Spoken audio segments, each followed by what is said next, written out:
നമസ്കാരം. ഇവൻസ് മിററിലേക്ക് എല്ലാവർക്കും സ്വാഗതം.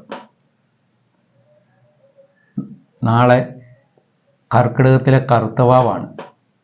മലയാളികൾ പിതൃതർപ്പണം നടത്തുന്ന ദിവസമാണ്.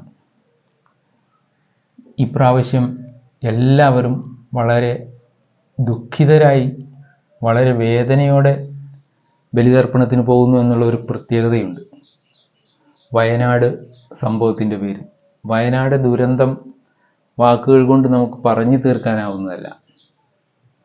അതിൽ പെട്ടുപോയിട്ടുള്ള ജനങ്ങൾ എത്രയാണെന്നും അവരുടെ കഷ്ടപ്പാടുകളും ഒരിക്കലും പറഞ്ഞറിയിക്കാനാവില്ല. അങ്ങനെയുള്ള ഒരു അവസരത്തിലാണ് കർക്കിടകത്തിലെ കറുത്തവാവ് വന്നു ചേരുന്നത്.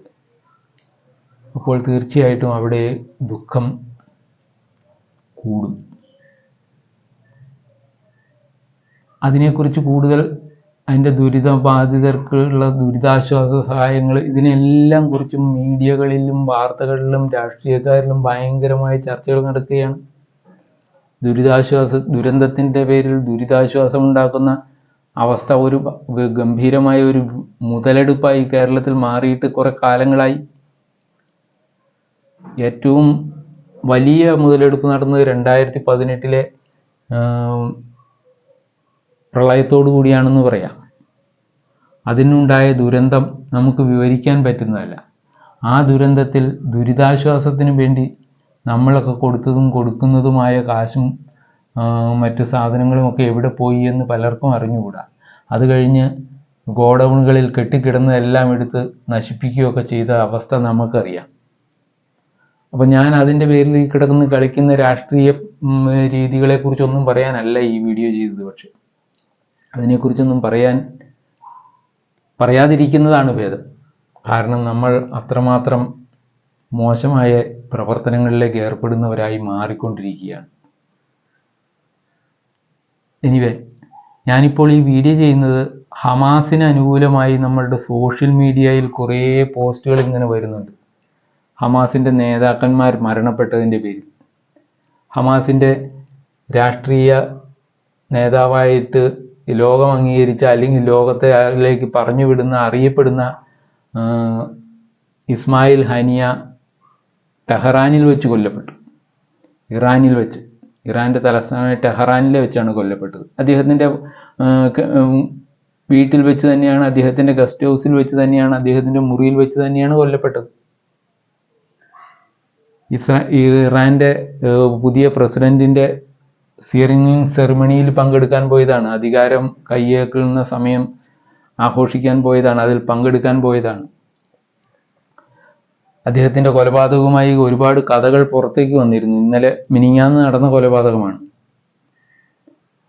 മിനിഞ്ഞാന്ന് ഡ്രോണിൽ നിന്ന് മിസൈൽ അയച്ചുവെന്നും വിമാനത്തിൽ നിന്ന് മിസൈൽ അയച്ചാണെന്നും ഒക്കെ പറഞ്ഞ് ഒരുപാട് കഥകൾ ഇങ്ങനെ മീഡിയകളിലൂടെ വന്നു.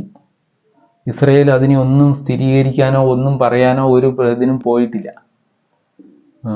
കൂടാതെ ഇപ്പോൾ പുറത്തു വരുന്നത് മറ്റൊരു രീതിയിലാണ്.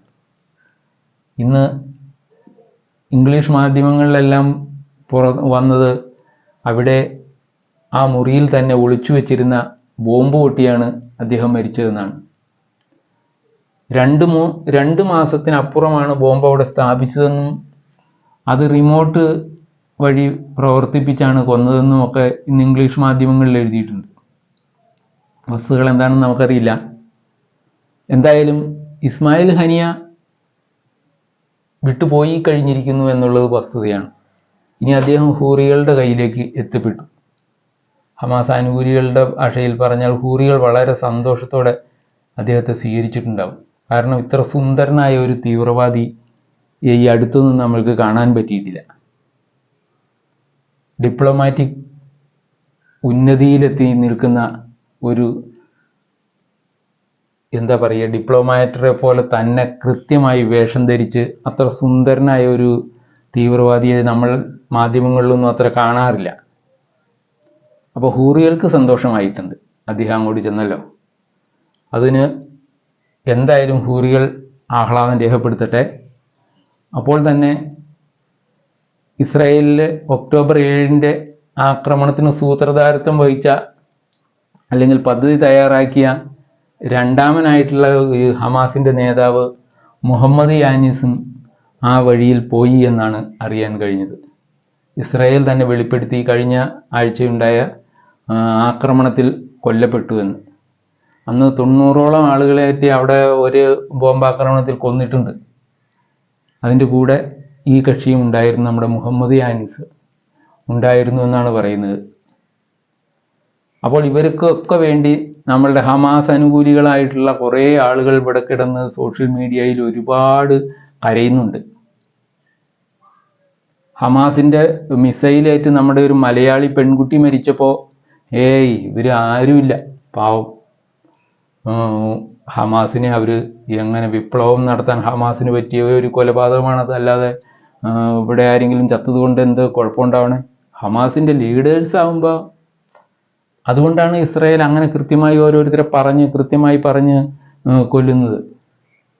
ഇനി അവർ പറഞ്ഞിട്ടുള്ള ഒരു നേതാവ് പറ്റിയാണ് നിലവിൽ അവിടെ ഉള്ളത്. അയാൾ ഒളിച്ചിരിക്കുന്നു, അയാളെ അവർ പുറത്തു വിടില്ല എന്ന് ഉറപ്പാണ് ഇസ്രായേലുകാർ. അപ്പോൾ നമ്മളുടെ ഹമാസ് അനുകൂലികളായിട്ടുള്ള എല്ലാവർക്കും വളരെ സന്തോഷകരമായ 2 കൊലപാതകങ്ങളാണ് ഇസ്രായേൽ നടത്തിയിട്ടുള്ളത്. അതിനുവേണ്ടി കരഞ്ഞ് മെഴുകി റെഡിയാവട്ടെ. ഒപ്പം തന്നെ ഒരു കാര്യം കൂടി അവർക്ക് ചെയ്യാം. നാളെ കർത്തവാവ് ദിനമാണ്. നിങ്ങൾക്ക് ഒരു ബലിതർപ്പണം നടത്തി നിങ്ങൾ അവർക്ക് വേണ്ട ശാന്തി നേരാം. അവരുടെ ആത്മാവിന് ശാന്തി കൊടുക്കാൻ നിങ്ങളൊരു ബലിതർപ്പണം നടത്തുന്നത് നല്ലതാണെന്നൊരു അഭിപ്രായമാണ് എനിക്കുള്ളത്. എല്ലാ ഹമാസ് അനുകൂലികളായിട്ടുള്ളവരും, അതിലിപ്പോൾ മുസ്ലിങ്ങളൊന്നും ഹിന്ദുക്കളൊന്നും ഇല്ല കേട്ടോ, മുസ്ലിങ്ങളും കമ്മ്യൂണിസ്റ്റുകളുമാണ് അധികം പേരും. അപ്പോൾ അങ്ങനെയുള്ളവർക്ക് ഒരു ബലിതർപ്പണം നടത്തുന്നത് നല്ലതാണ് ഇവർക്ക് വേണ്ടിയിട്ട്. ഈ ഇസ്മായിൽ ഹനിയയ്ക്കും മുഹമ്മദ് ദായിസിനും വേണ്ടിയിട്ടൊക്കെ അങ്ങനെ ചെയ്യുന്നത് വളരെ നല്ലതാണെന്നുള്ള അഭിപ്രായമാണ് എനിക്കുള്ളത്. അതുകൊണ്ട് കർക്കിടവാവ് ആഘോഷമാക്കാൻ ഈ ഹമാസ് അനുകൂലികൾ ശ്രമിക്കുക. എല്ലാ ഹമാസ് അനുകൂലികൾക്കും ബലിതർപ്പണത്തിന് സൗകര്യം ഒരുക്കി കൊടുക്കണം എന്ന് അപേക്ഷിക്കുകയാണ്. Thank you. ഇത്രയും കൊണ്ട് നിർത്താം. വീണ്ടും കാണാം. Thank you.